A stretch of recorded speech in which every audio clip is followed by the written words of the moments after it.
A lot of this isn't going to make sense to you, and I'm sorry about that. I'm just going to start at the beginning, with the house.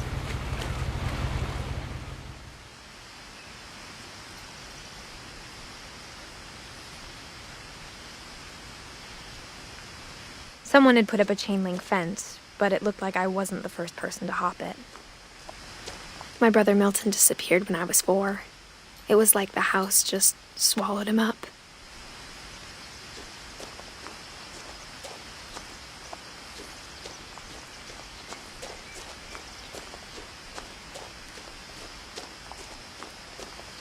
I lived here until I was 11, but I wasn't allowed inside half the rooms.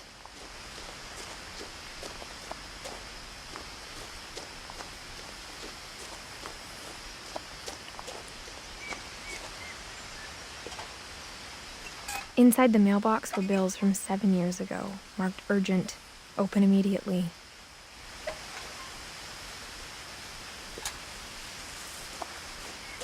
I hadn't been back since my brother Lewis's funeral.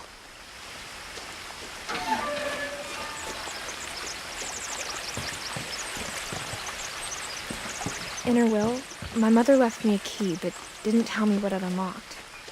Maybe she thought I'd know, or she thought that the mystery would be enough to bring me back.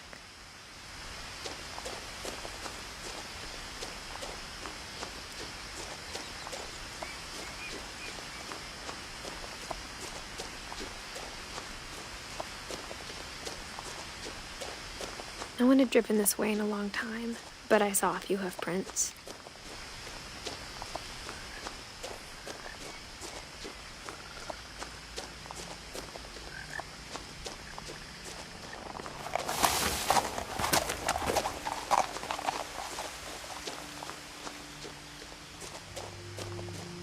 The truth is, even after I inherited the house, I never thought I'd come back to it. But now I had questions about my family that only the house knew the answers to.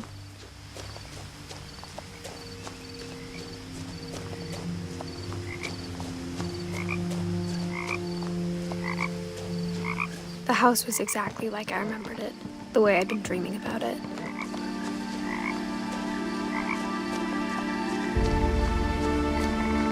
As a child, the house made me uncomfortable in a way I couldn't put into words.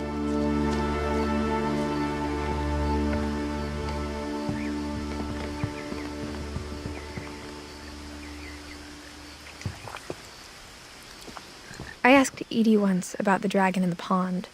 She said it had killed her husband. I was 6. It seemed like an odd joke to me, even then.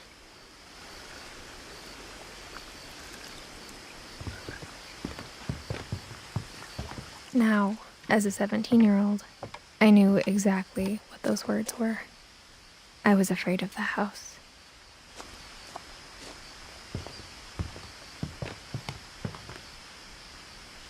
I hoped the key might unlock the front door. It didn't.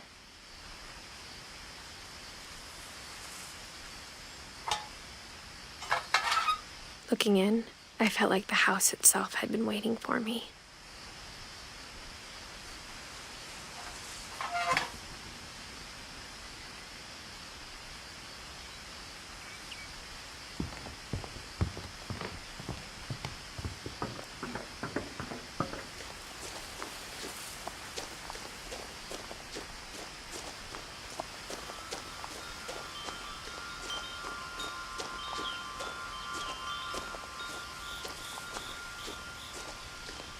The house felt like it had always been here. Even the swing set was older than my mother.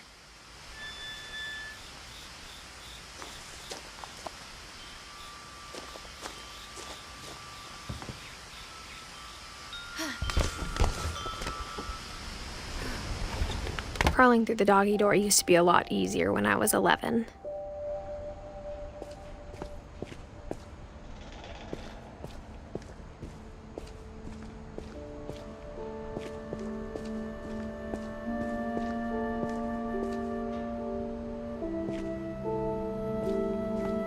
For the first time in years,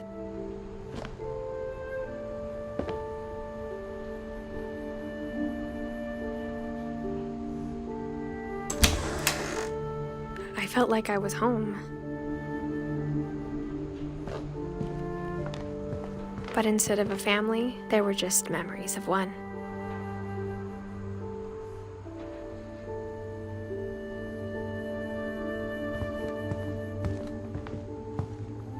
Like how after Louis started working at the cannery, we all got sick of eating salmon. Except our cat, Molly. Or how only one restaurant would deliver to our house, so we had Chinese a lot.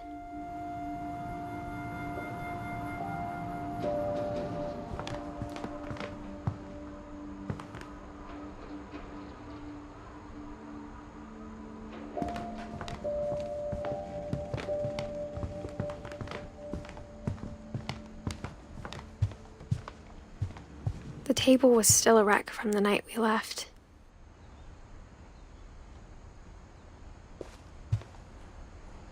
It was like a bomb had gone off, killing everyone but sparing the furniture.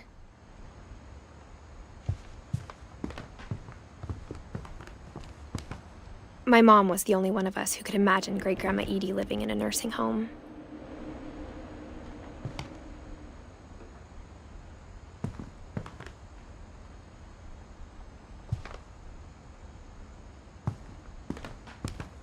Nothing in the house looked abnormal.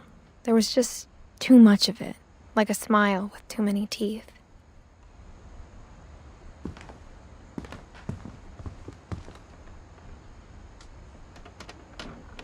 Even the fireplace had a story.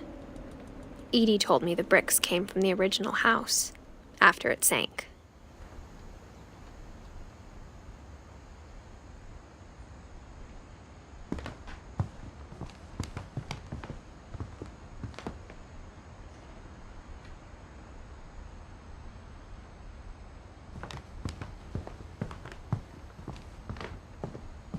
Mom always told me to stay out of the basement, so I wasn't too surprised when the key didn't fit.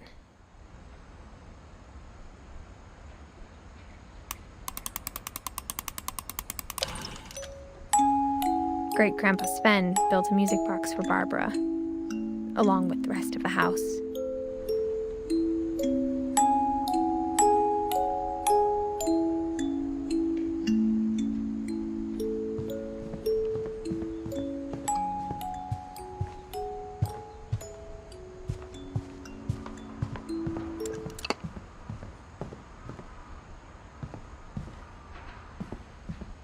A lot of things got left behind in the whirlwind of that last night.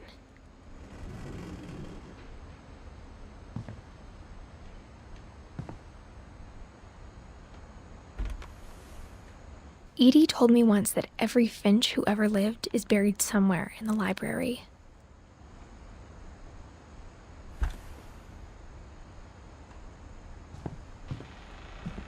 My mom wasn't much of an optimist, but she never stopped believing that my brother Milton was alive.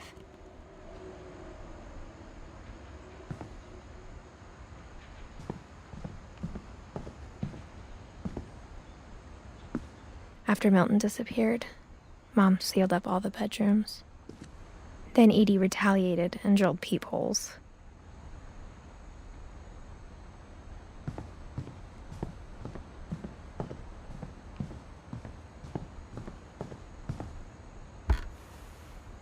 My Grandpa Sam spent 7 years sharing a room with his dead brother, Calvin.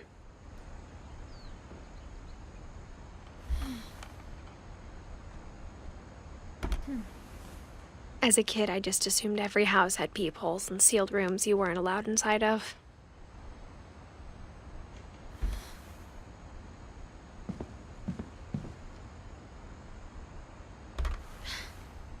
The last time I was in Edith Sr.'s room, I was 10 and she was painting my portrait.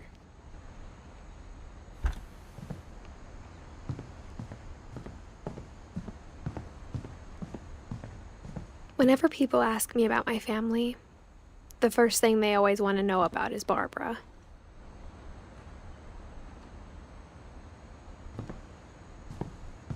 Edie's father, Odin, built the original house.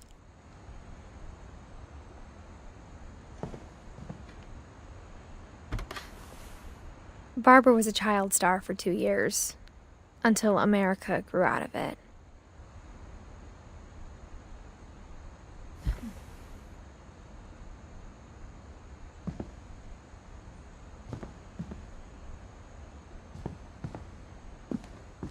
Mom must have locked the third floor stairs on the night we left.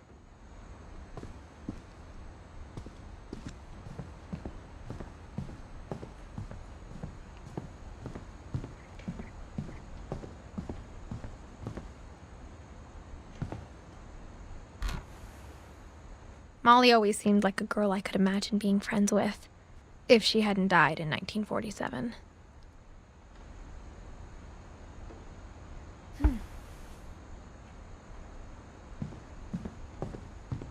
I spent a lot of time playing in Great Uncle Walter's room. I think my mom sometimes regretted not sealing it up.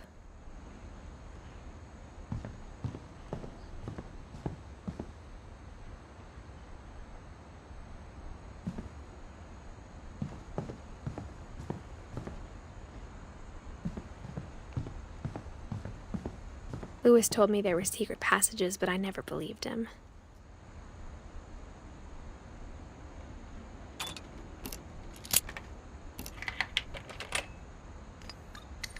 Turns out, my mom was really good at keeping secrets. Now it was time to find out what my mom had been afraid of.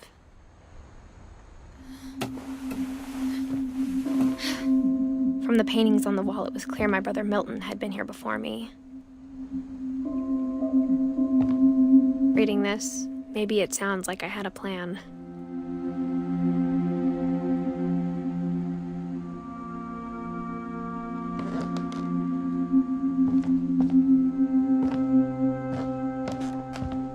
But I had no idea what was behind that door.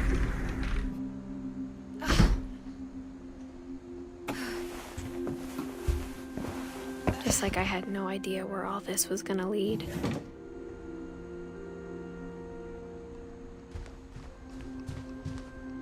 I grew up looking at Molly's room through the peephole.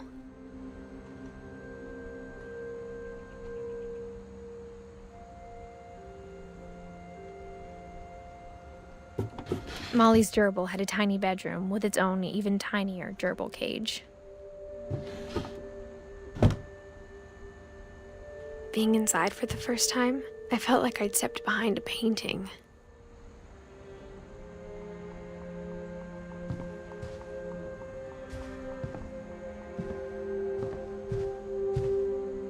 I got the sense Edie had spent a lot of time here, before my mom sealed the doors.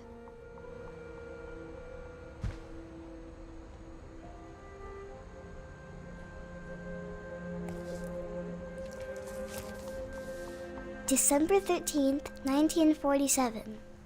Dear Diary, I'll be gone soon, but I wanted to tell somebody about what's gonna happen. It started when Mom sent me to bed without dinner. I woke up and I was starving, so I looked around for something to eat.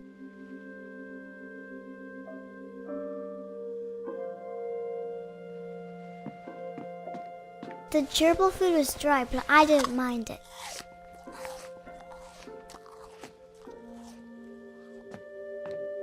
My Halloween candy was all gone. Mom, can I come out now? Sweetheart, it's late. Go to sleep.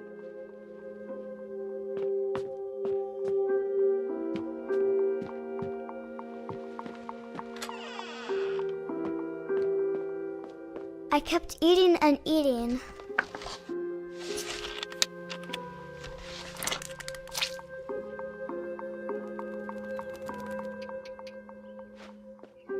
I ate a lot of things that night.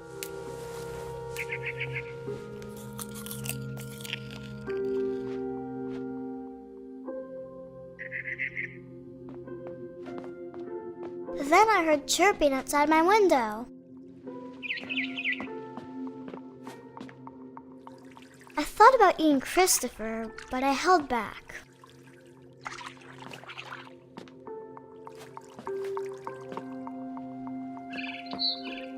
It was a barn swallow going back to her nest. I reached out for her.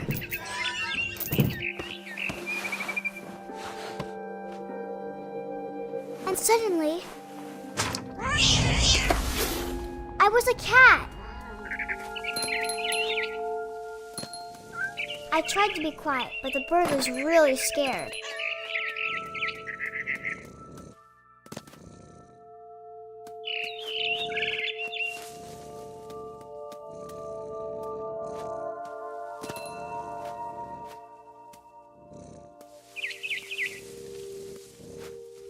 Mom and Dad didn't even look at me.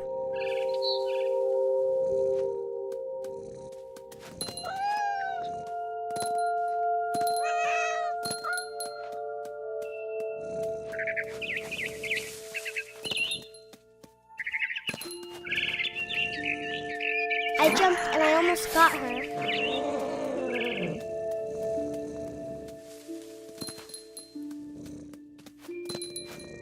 I could tell she was getting really tired. Now I was up in the big tree. I promised Dad I wouldn't climb it anymore. All I cared about was eating that mama bird.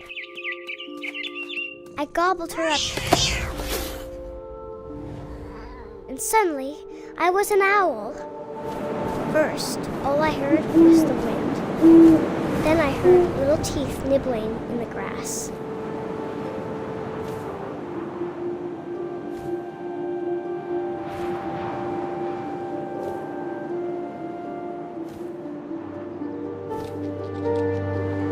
Rabbits.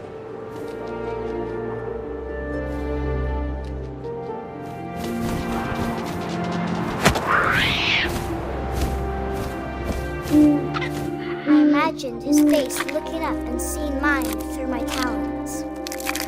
I swallowed him up, and I didn't chew one bit. Then I flew off to find something bigger.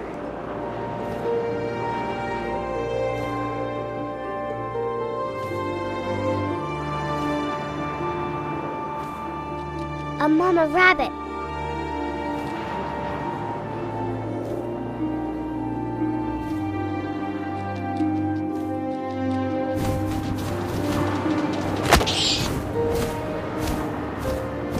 She was almost too big to carry. I started choking, but I couldn't stop eating. And suddenly, I was a shark.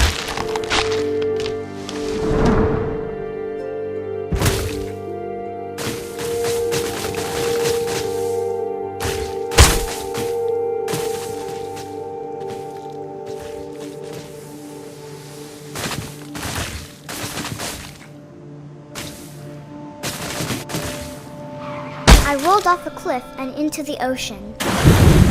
Now, I was hungrier than ever.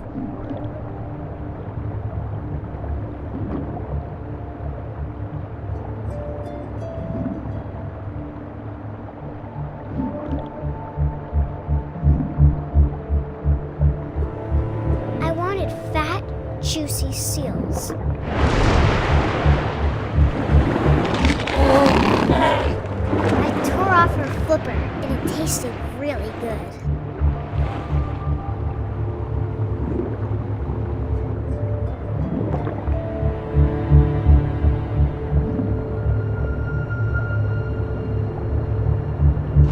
Grabbed on tight, but I was so hungry, I jumped out of the water.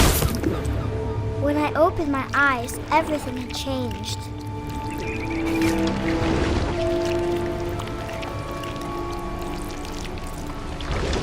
Now I was a monster, and I smelled people everywhere.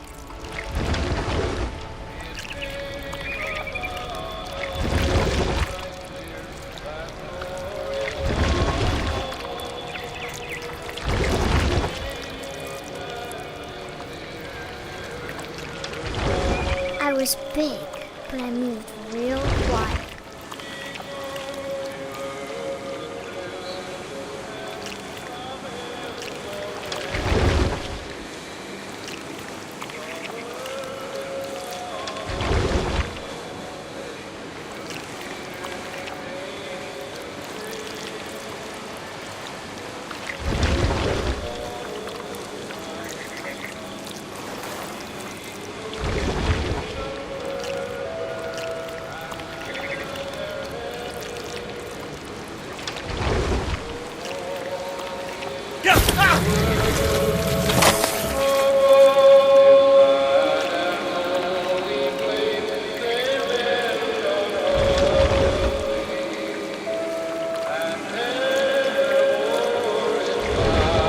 I wanted to stop, but also I didn't.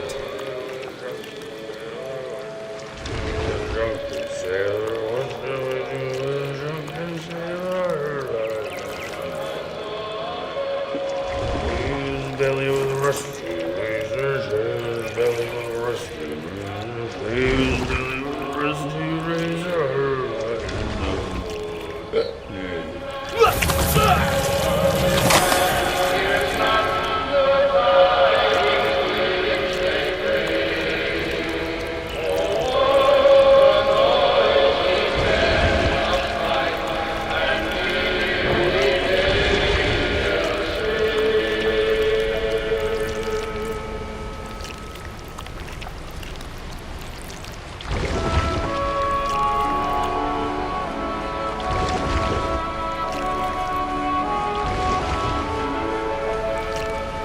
After the last passenger, I was still hungry. And across the water, I smelled something new. Something I had to have, so I swam towards it.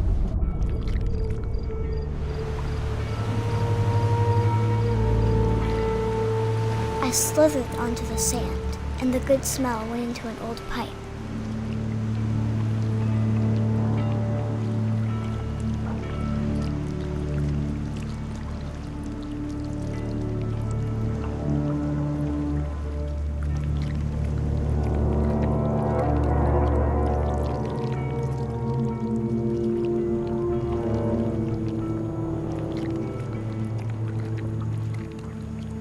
I got closer and closer.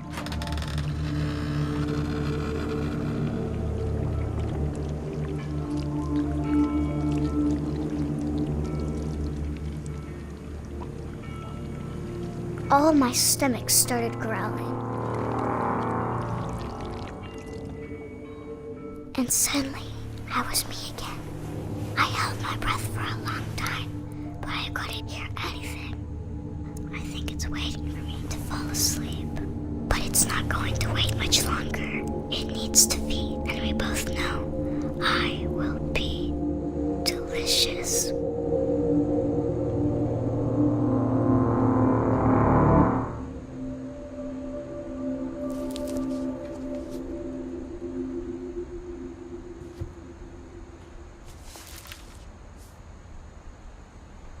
I'm not sure if I believed all of that, but I'm sure Edie would have.